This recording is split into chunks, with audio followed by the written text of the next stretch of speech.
How is India really playing this tariff war right now? My lips are sealed. Sir, please unseal them for us. Trade negotiations are a very complex affair.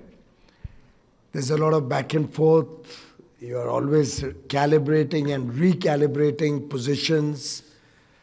You are assessing a balance between your priorities and what the other person or other country desires to have.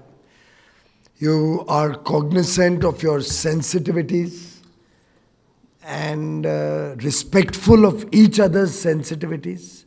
So one has to be very pragmatic, very practical, very forward-looking when you're negotiating free trade agreements. And I've been badgered by the press the last few days, but I suspect you wouldn't have got anything so far out of me. And neither are you going to get anything until any negotiation gets completed. It's best that one does not discuss that, and certainly not in public, because more often than not, rather than helping, it can only harm the discussions. Misrepresentations can occur. Misreporting is certainly a given, with due respect to the friends from the media. Sensationalism and headline grabbing will then take over the actual negotiations. Then the negotiations will not be in our room for the best interests of everybody, but negotiations will be driven by like you have the media trial, we'll have media negotiations going on. So we'll not push you on the negotiation, sir, but the first tranche, fall of 2025, is what we know. Are we on track, sir, after Mr. Lynch has concluded the first round of talks here in India? Does it seem to be that India and US are on track to at least conclude the first tranche of an agreement by fall of 2025? We are always on track. And our effort is that the train should never get derailed. Just like in a aircraft, there may be occasional turbulence when the pilot tells you to strap your seatbelt. And then after a few moments, it goes away and you're back to normal and you can even use the restroom. Yes, sir. I know you're talking about the commander and the pilot. We know the commander is completely in control, and so is the pilot in this case. If I may complete, and ultimately, the commander takes you down to a safe landing, and then you have many more safe and successful travels to do, as we all do. Well, let's hear it for the commander and the pilot. Well, of course, the pilot is here with us. The commander was here with us yesterday.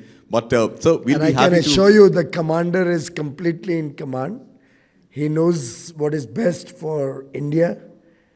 And you have seen the astute leadership he has demonstrated over the last many years, over a decade now, more particularly in the current discussions.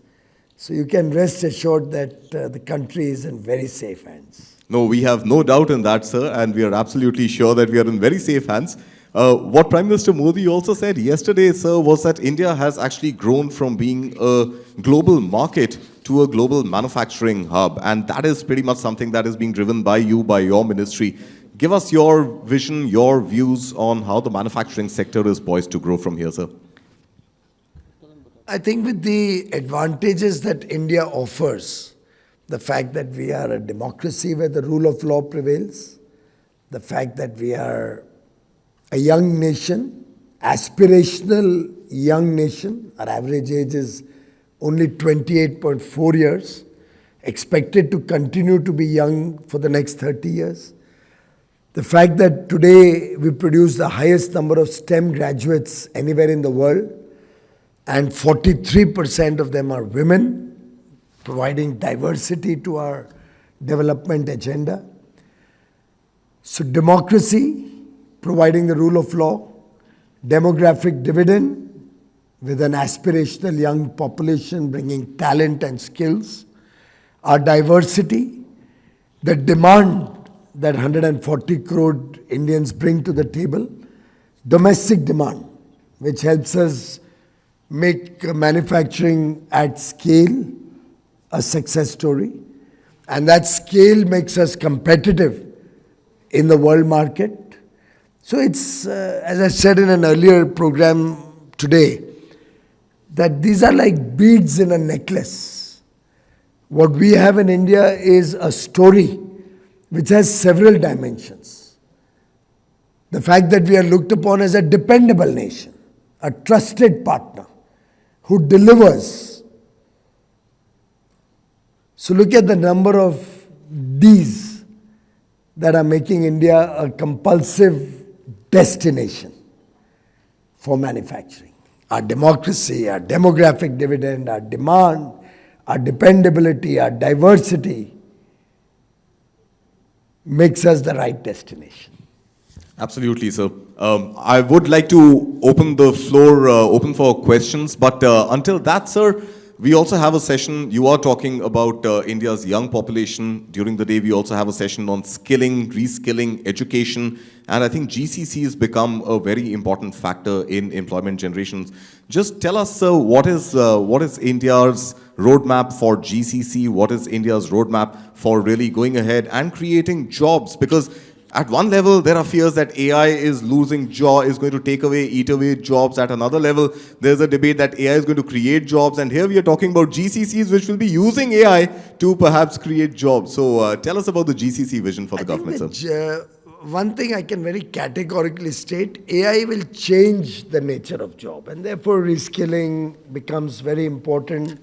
Remaining abreast with technology is the order of the day. And young India has the advantage that we have a fertile ecosystem, a very, very new ecosystem where we can leapfrog to adopt the most modern technologies. I don't think AI will cost us jobs. It's like that old debate when computers came in. It will only change the nature of job. End of the day, the human mind will always prevail. The best of technologies are made by a human being. And ultimately, the human mind will always be a step ahead of any technology that the world or anybody may produce. As regards the GCC, I think this is one of the learnings from COVID that has helped the GCC ecosystem prosper in India. Take, for example, what happened in COVID, where we all moved into working from home in large measure. A lot of the work that our talented young boys and girls do moved to homes. Of course, the government created the ecosystem, so I remember overnight we moved broadband into people's homes. Overnight we gave permissions even from special economic zones or export-oriented units for allowing all the flexibilities that COVID desired or needed. Factories were given flexibility, particularly export-oriented units. We handheld them. We had 24-hour helplines so that every commitment our factories had made to anybody in the world, we would meet. Why do you think we are called a trusted partner of the world today? In the most trying time when the most developed economies failed, India met every international commitment, whether on supply of goods or services.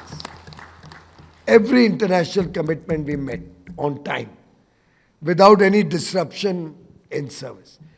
That dependability tag that we have got today is the reason we have now 1,700 plus GCCs in India, providing employment to millions of young men and women. I mean, the other day a company came, they said they have close to 300,000 boots on the ground. They have 300,000 employees in India. So, and with COVID, the world recognized now we don't need to fight over H-1B visas anymore. Because rather than moving so many people all over the world, that same job can be done sitting in India. And friends, look at the economically beneficial position India is in now. Our talent doesn't go out of the country. The brain drain stops. We retain our talent in India. It's helped our startup ecosystem come up with huge new ideas. big ideas, innovative ideas. The money that we earn through our GCCs helps us earn precious foreign exchange in India. Now, suppose these 300,000 working for this international MNC would have worked in different parts of the world. That much talent would have gone out and they would have earned in their local place. Only 300,000 families would have benefited. Now, all those 300,000 working in India pay their taxes in India, consume goods and services for their daily needs, housing, food, clothing, everything in India. They save in India, they invest in India. The company pays its taxes in India. We earn foreign exchange, that the services these 300,000 people provide to the world, we earn foreign exchange. Our services exports are growing at almost double digit. Another couple of years, our services export will be equal to, if not more than, our merchandise export. And as Michael Porter had said, every country has its own competitive and comparative advantages. Our advantage would be in a different area where we will benefit. Our advantage in manufacturing will be in certain areas where we will benefit. As we engage with AI and modern technologies, we'll benefit. So I think we are in a sweet spot. I hope all of you will benefit from that. Yes, sir. So, to your point, Mr. Goyal, we actually have a gentleman from Germany who's setting up a GCC in India. This is a Porsche company called MHP Consulting. I just give it to Mr. Bernd Horman to talk a little bit about what they plan to do in India. Warm welcome to you, sir. Thank you very much. Dear Honorable Minister, dear Barun, thank you very much for the possibility to be here today. Thank you very much for your supportive words, and exactly what you say is what we are going to do. We will open, or we just to open in Bengaluru, an IT company as a subsidiary of MHP, which is a 100% company of the Porsche car manufacturer. My name is Bernd Hermann. I did the same last 15 years in Romania. We opened up a company there, and the next logical step was to go where the right place is, and this is India. So we are starting in India our activities now this year, and this was always my journey of global delivery. And what I really see now in the last years, it's not anymore nearshore, offshore. IT happens in India, and this is the idea we have at the moment. So we found very good conditions in Bengaluru. My question is towards you. What can we expect in future as support from your side? Not particularly for the particular companies, but in general for the industry and for the infrastructure. Our effort is to focus on ease of doing business. Our effort is to be more welcoming to investors, both domestic and international. Our effort is to make sure that we can improve the infrastructure, which includes our digital infrastructure. So we are already, probably the world's fastest rollout of 5G is happening in India. And we already started work on a 6G bed, so that we remain most contemporary and help companies like yours which need that high-speed connectivity to get at affordable prices. In fact, the price of broadband in India would probably be 1/10 of what it would be in Germany or anywhere in Europe, if not even less than that. So I think our effort and our support would be in the form of being more welcoming, with an open door policy, handholding you through Invest India. If you have any issues where you need help with the government or with any other body in the country, our effort will be to ensure that the rule of law prevails, which our democracy proudly flaunts. Another D, by the way, the rule of law that democracy provides, where there will be non-discrimination with domestic or international investors or between businesses. You always have the confidence that justice would be at your doorstep, justice would be available to you. And that's a big comforting factor, that you cannot be discriminated against, you cannot be wronged, and justice will always be available. You have a vibrant media. very ferociously independent judiciary, a responsible bureaucracy which has to work within the ambit of the law of the land and the constitution. And what Prime Minister Modi is bringing to the table is another D, and that's decisive leadership. Willing to take strong decisions to transform the nation, reform our processes, and help you perform. Thank you. Thank you very much. So from somebody who's building a GCC in India to perhaps somebody who may end up constructing one, sir, I'd like to introduce to your left is Mr. Abhishek Kapoor. He's the MD of Purvankara Group, based out of Bangalore. I think he has a question for you.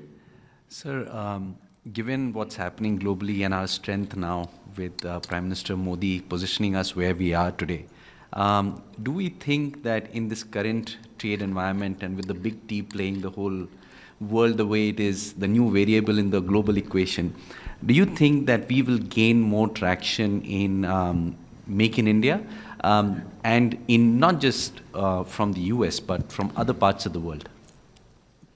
Well, I think every country always has to protect its own interests. Just like we have India first, I think every country has the right to protect its national interest.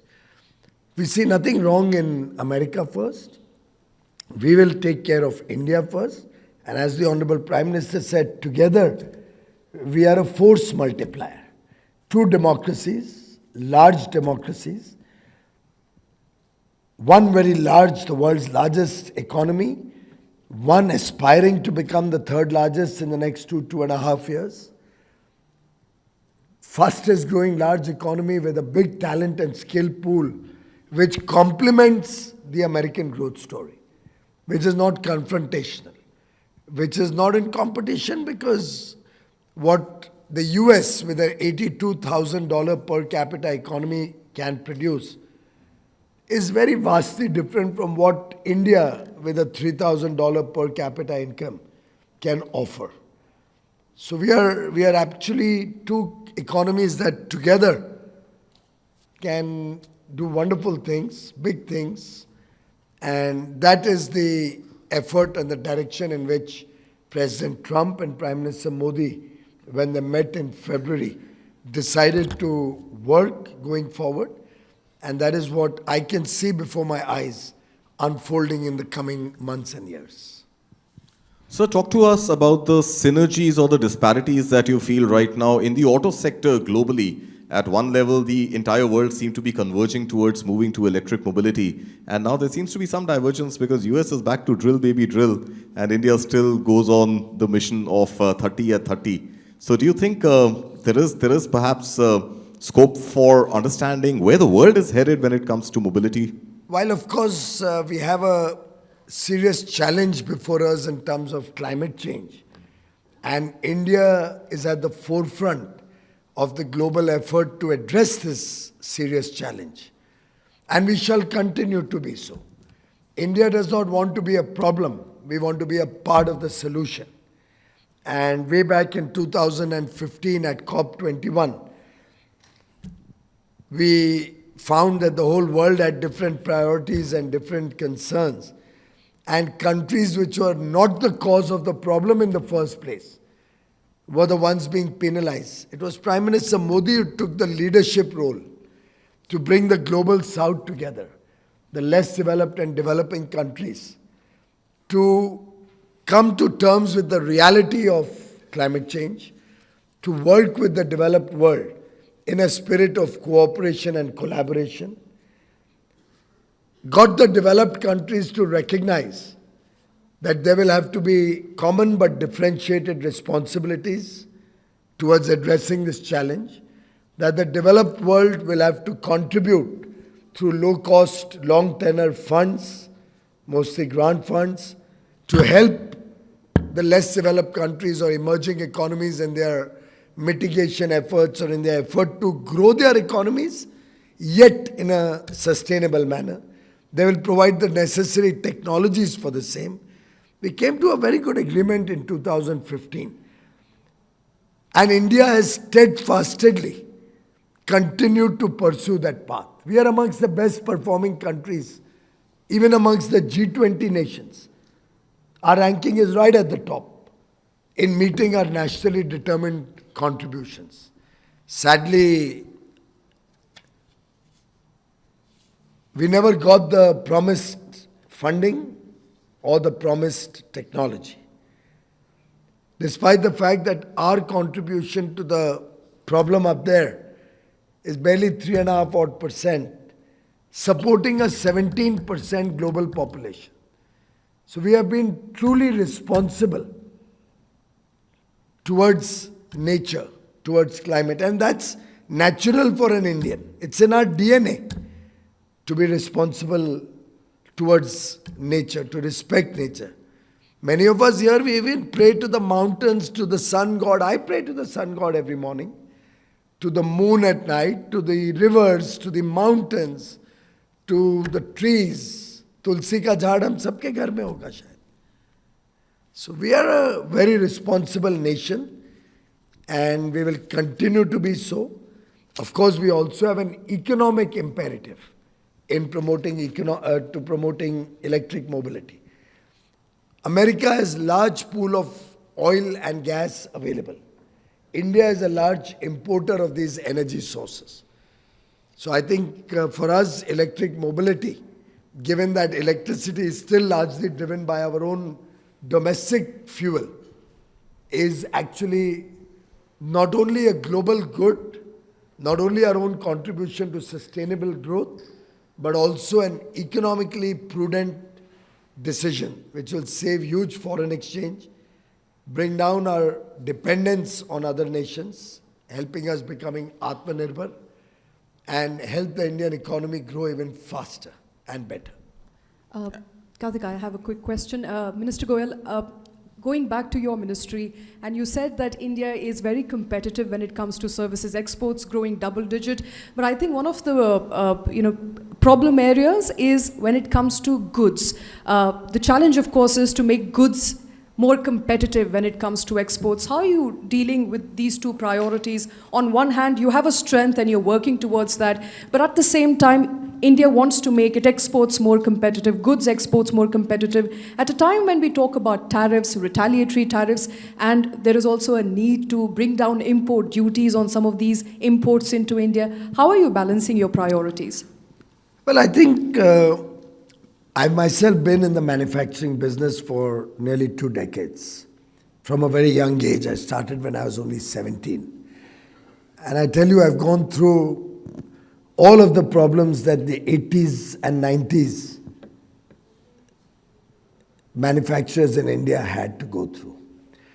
And our own effort, and particularly from our own learnings and memories of the old days, is to make sure that manufacturing in India truly benefits from our ease of doing business effort, our effort to be more trusting of business persons, more respectful towards honest businesses, our effort to attract manufacturing at scale. You know, that speed, skill and scale which Prime Minister Modi had introduced when he was the Chief Minister of Gujarat.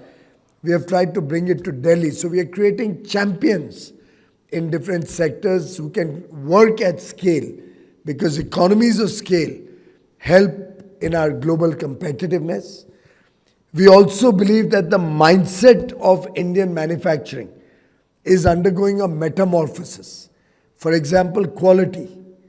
Never before has India been as conscious that and respectful of good quality manufacturing as it is today. Some of it spurred through government efforts. We have now compulsory quality control orders ensuring that Indian manufacturing moves towards quality, which are nearly 6 times more than they were in 2014. We had about 106 QCOs. Today, probably 650 or 700 QCOs in the country, and rapidly growing. The idea is not to create roadblocks, but to create the culture of quality amongst Indian manufacturers and consumers. What some countries did is dump goods in India, substandard products, at predatory prices, literally killing Indian manufacturing. Because ultimately, how long will somebody be able to survive through honest business when somebody is subsidizing their exports to India massively and the consumer is getting often substandard goods at such prices at never before prices. And this kind of work by some of our neighbors and some countries in the world has really hurt Indian manufacturing. We are trying to make sure we can put an end to that. We are hand-holding and supporting Indian manufacturing through these turbulent times. And what I have always looked at, this kind of predatory pricing and this kind of dumping of goods, is that this is like an opium. And I've said it on many public forums before. We have to wean away the Indian consumer from this opium also. Because this then becomes ingrained in the Indian consumer's mind. He doesn't recognize that the Hawaii chappal that he buys or a footwear that he buys may look seemingly cheap, but is only going to last him a few months. But if he buys a good quality product, and quality is never expensive. Quality is not difficult to maintain. In fact, maintaining quality, you reduce waste, you can get better scale, you can capture bigger markets, and ultimately a quality product will always be cheaper than a low quality product. But it's that education and that understanding that sometimes becomes difficult, which we are trying to take and get the whole Indian ecosystem to absorb. And Before I let you go, sir, can I just ask you one final question about good quality manufacturing? Just one sec, sir. Good quality manufacturing of Tesla cars or BYD cars happening in India anytime soon, sir? everything that we will do will be in national interest. Thank you. Thank you so much for your time, sir.